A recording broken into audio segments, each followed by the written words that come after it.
트럼프가 이란을 쳤어요. 최고 지도자 하메네이가 죽었습니다. 호르무즈 해협이라는 전 세계 기름의 20%가 지나가는 바닷길이 사실상 멈춰섰어요. 솔직히 지금 주식 들고 계신 분들 심장이 덜컹했을 거예요. 간만에 좀 오르나 싶었더니 전쟁이 터져 버렸으니까요. 귀신같이 내가 사면 떨어지고 이번에는 아예 전쟁까지 터지네.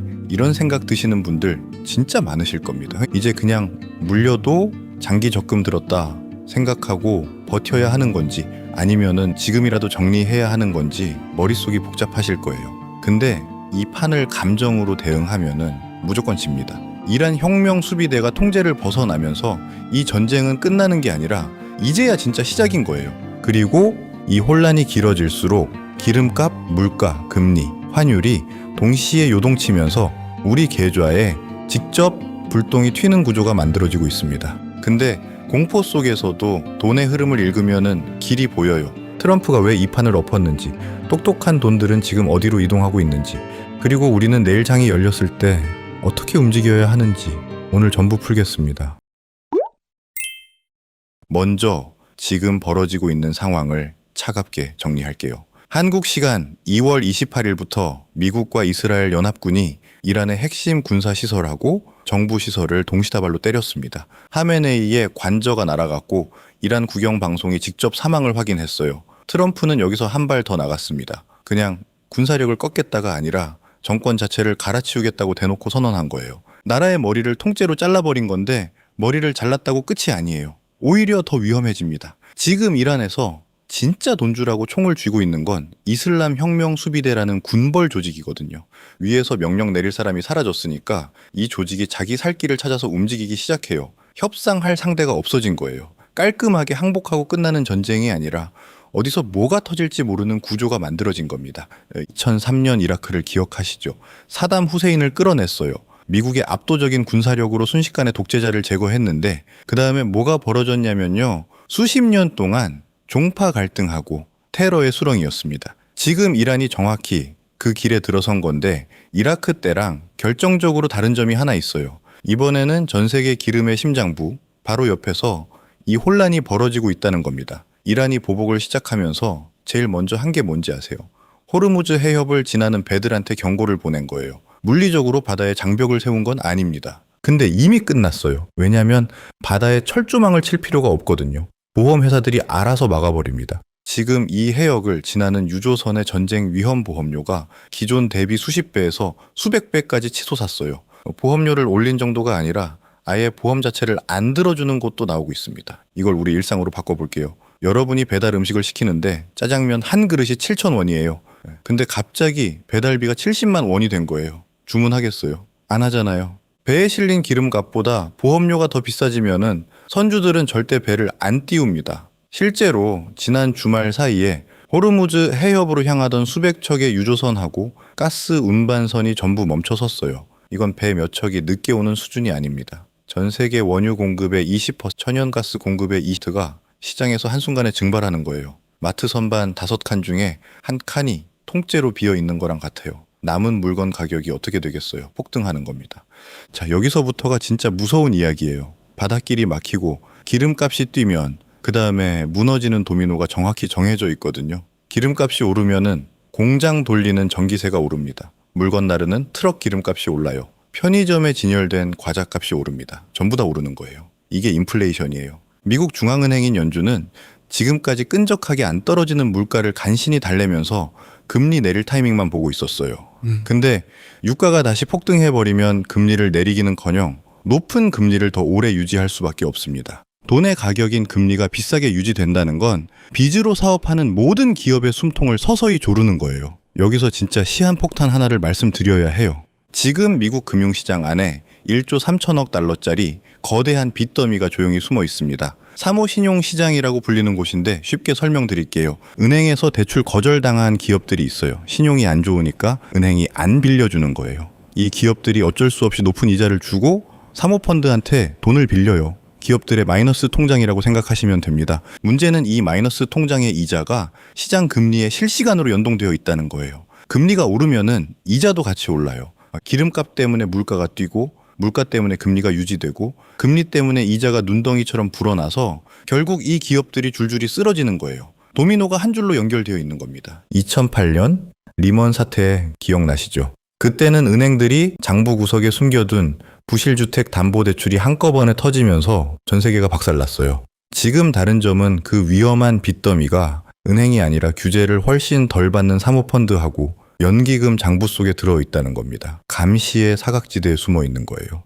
이 취약한 살얼음판 위에 유가 폭등이라는 바위가 떨어진 거예요. 그러면은 질문을 바꿔보겠습니다. 트럼프는 바보가 아니에요. 이 모든 걸 알면서 왜 전쟁을 선택한 걸까요? 기름값 오르면은 미국 국민들도 주유소에서 고통받고 물가 올라서 욕먹을 텐데 왜 이런 혼란을 감수하는 걸까요? 여기서 돈의 흐름을 거꾸로 추적하면은 소름 돋는 그림이 나와요. 핵심은 하나입니다. 지금의 미국은 중동 기름에 의존하는 나라가 아니에요. 미국은 현재 세계에서 원유하고 천연가스를 가장 많이 뽑아내고 수출하는 압도적인 에너지 자립국이거든요. 이게 과거랑 완전히 달라진 게임의 규칙입니다. 비유로 설명드릴게요. 동네에 슈퍼마켓이 5개 있어요. 근데 그 중에서 가장 큰 슈퍼 주인이 나머지 4개 가게에 물건을 납는 도매 창고까지 같이 운영하고 있습니다. 어느 날 이 사람이 도매 창고로 가는 유일한 도로를 막아버렸어요. 나머지 4가게는 물건을 못 들여오니까 진열대가 텅텅 비고 손님이 떠나면서 하나둘 문을 닫아요. 근데 이 사람 가게는요, 자기 창고에서 직접 가져오니까 아무 영향이 없어요. 오히려 경쟁 가게가 문 닫으니까 손님이 전부 몰려오고 물건도 비싼 값에 팔 수 있게 되는 거예요. 지금 트럼프가 하고 있는 게 정확히 이겁니다. 호르무즈 해협이 막혀서 기름값이 폭등하면은 중동 원유에 목숨 걸고 있는 중국, 유럽, 아시아는 치명적인 타격을 입어요. 공장이 멈추고 물가가 뛰고 경제가 흔들립니다. 반대로 미국은 자기 땅에서 뽑은 기름하고 가스를 전쟁 프리미엄이 잔뜩 붙은 비싼 가격에 동맹국들한테 팔아치우면서 천문학적인 돈을 쓸어 담아요. 거기서 끝이 아닙니다. 전쟁 공포가 커지면 전 세계 투자 자금이 가장 안전한 곳으로 도망쳐죠. 그게 어디냐면 미국 국채, 미국 달러입니다. 지금 미국 정부 빚이 32조 달러예요. 상상이 안 되는 숫자인데 전 세계 돈이 공포에 질려서 미국 국채를 사주면은 미국은 이 어마어마한 빚의 이자를 아주 편하게 막을 수 있어요. 기름 팔아서 돈 벌고 세금 걷고 빚 이자는 전 세계가 대신 내주는 구조가 완성되는 거예요. 국민들이 주유소에서 좀 비싼 기름을 넣더라도 나라 전체로 보면 들어오는 돈이 압도적으로 많아지는 장사인 거죠. 이게 트럼프식 경제 전쟁의 본질이에요. 근데 중간 선거는 어떡하냐고요. 물가 오르면은 국민들 등 돌리지 않겠냐고요. 맞는 걱정이에요. 근데 트럼프는 그것까지 계산에 넣어둔 것 같습니다. 여기서 시야를 좀 넓혀보면은 진짜 소름 돋는 큰 그림이 보여요. 올해 들어서 트럼프가 건드린 곳들을 쭉 나열해 보세요. 남미의 석유 부국 베네수엘라, 북극 항로하고 히토류의 보고 그린란드, 그리고 이번에 전 세계 원유의 심장 이란. 이게 트럼프가 성질이 급해서 아무나 건드리는 걸까요? 절대 아닙니다. 이 세 곳의 공통점은 전부 전 세계의 에너지, 물류, 군사 요충지라는 거예요. 트럼프는 지금 특정 나라를 공격하는 게 아니라 돈하고 물건이 지나가는 목줄을 하나씩 틀어쥐고 있는 겁니다. 그러면은 다음 수순은 뭘까요? 월가의 큰손들이 가장 높은 확률로 보는 다음 긴장 지점은 남중국해하고 대만 해역이에요. 여기는 중국으로 가는 물류의 대동맥이자 전 세계 인공지능 산업의 핵심인 대만 반도체가 지나가는 길목이거든요. 미국이 직접 중국이랑 붙지는 않겠지만 동맹국들을 앞세워서 이 바다의 긴장감을 극단적으로 끌어올릴 수 있습니다. 반도체 공급망이 흔들리면 인공지능 산업 전체가 덜컹거려요. 한국 반도체가 지금 강세인데 장기전으로 가면은 이쪽도 조정이 올 수 있다는 뜻이에요.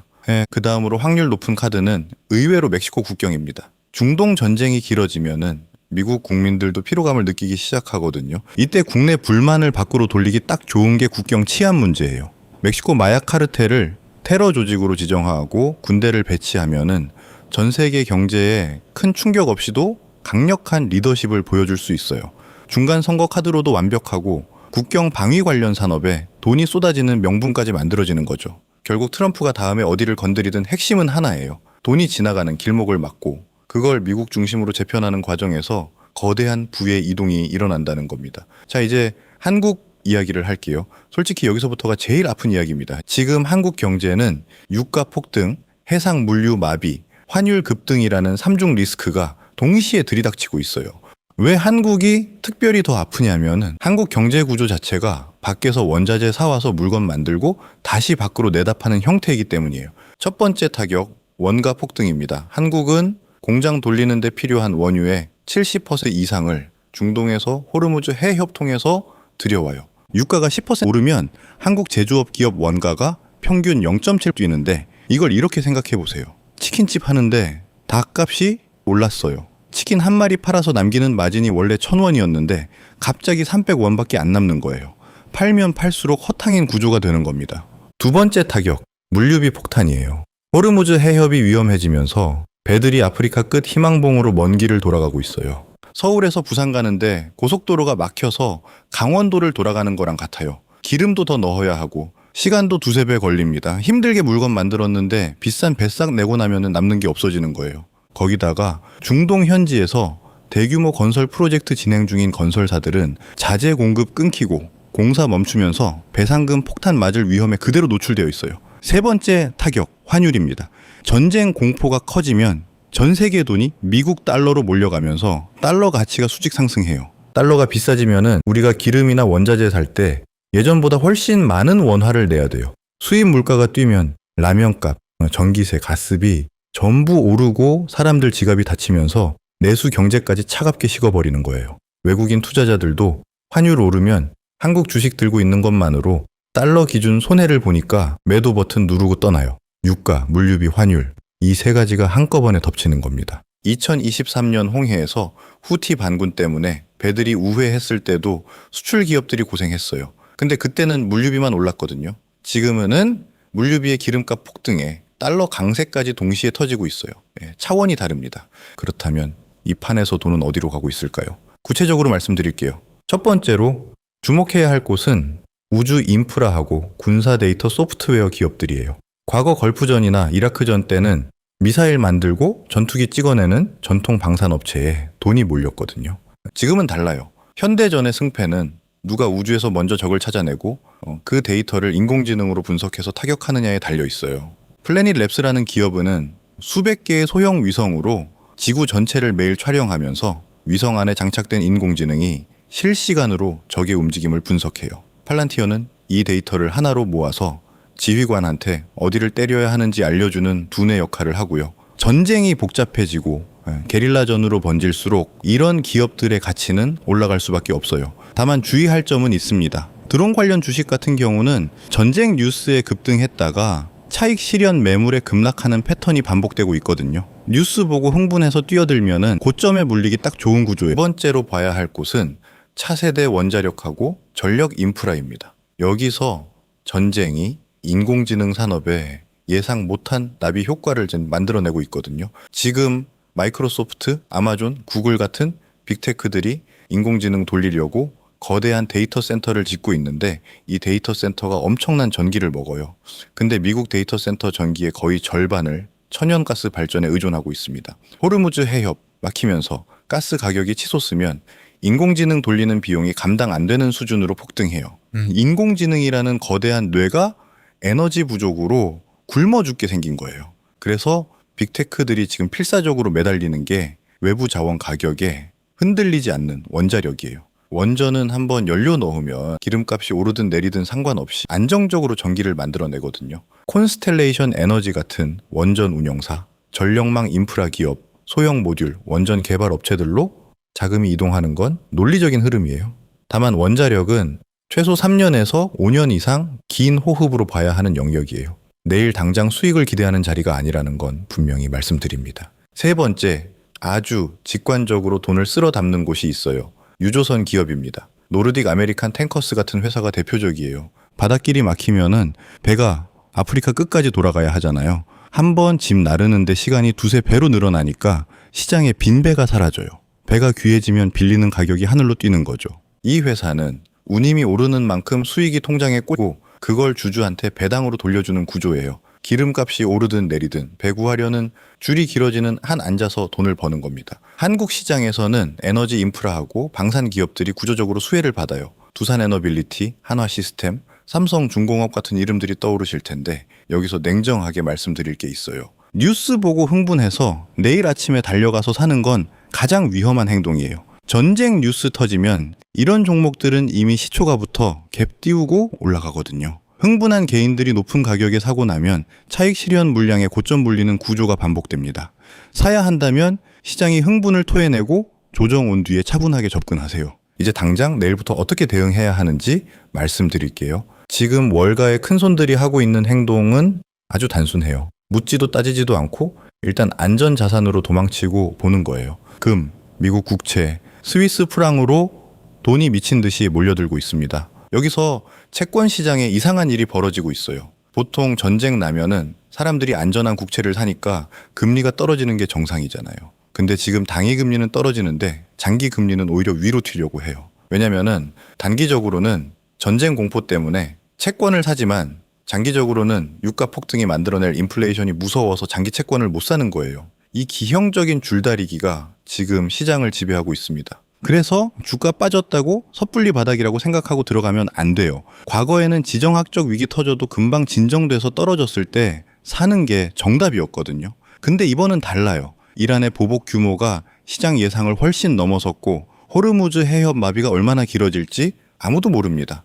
비트코인 궁금하신 분들 많을 거예요. 전쟁 초기에는 디지털 금이라는 서사가 작동해서 반짝 오를 수 있어요. 근데 본격적으로 위험 회피 심리가 시장을 덮치면 비트코인도 위험 자산으로 분류돼서 같이 맞을 가능성이 높습니다. 안전 자산의 왕좌는 아직까지 실물 금이에요. 전쟁이 금방 끝나면 괜찮지 않겠냐고요. 솔직히 하메네이가 죽고 정권의 머리가 날아간 상태에서 깔끔하게 정리될 확률은 매우 낮아요. 설사 군사작전이 빨리 끝나더라도 호르무즈 해협 보험료가 정상화되고 물류가 원래대로 돌아오는 데는 몇 달이 걸립니다. 그 사이에 유가는 이미 올라 있고 그 인상분이 소비자 물가에 반영되는 건 시차를 두고 천천히 나타나거든요. 연준이 이걸 보고 금리 인하를 미루면은 그게 바로 주식시장에 찬물을 끼얹는 겁니다. 정리할게요. 지금 해야 할 일은 세 가지입니다. 첫째, 떨어졌다고 흥분해서 물타기 하지 마세요. 바닥이 확인되기 전에 던지는 돈은 도박이에요. 둘째, 포트폴리오에서 기름값 상승에 직격탄 맞는 종목들 비중을 점검하세요. 항공, 소비자의, 물류비에 민감한 소매 업종이 가장 먼저 맞습니다. 셋째, 에너지를 무기로 가진 기업, 전쟁이 길어질수록 데이터 수요가 폭발하는 군사 소프트웨어 기업, 인공지능의 전력 문제를 해결하는 차세대 원전 기업, 이 세 갈래를 리스트해두고 시장이 공포로 과매도될 때 차분하게 접근하는 겁니다. S&P 500은 장기적으로 보면은 전쟁이든 위기든 결국 올라왔어요. 근데 그건 시간을 견딜 수 있는 사람한테만 해당되는 이야기예요. 당장 6개월 안에 써야 할 돈이 주식에 들어가 있으면 그건 투자가 아니라 위험입니다. 결국 이 전쟁에서 우리가 봐야 할 건 누가 미사일을 더 쏘느냐가 아니에요. 호르무즈 해협이라는 세계 경제의 혈관이 얼마나 오래 막혀 있느냐. 그 막힌 혈관이 유가 폭등이라는 독을 품고 우리의 금리하고 물가를 언제 파괴하러 오느냐. 이 숫자 싸움입니다. 내일 아침장 열리면 공포에 질린 매도 물량이 쏟아질 거예요. 그 한가운데서 뉴스 헤드라인에 흔들리지 마시고 돈이 어디서 빠져나와서 어디로 들어가고 있는지 그 흐름의 방향을 읽으세요. 남들이 두려워할 때 우리는 판의 뒷면을 먼저 봐야 합니다.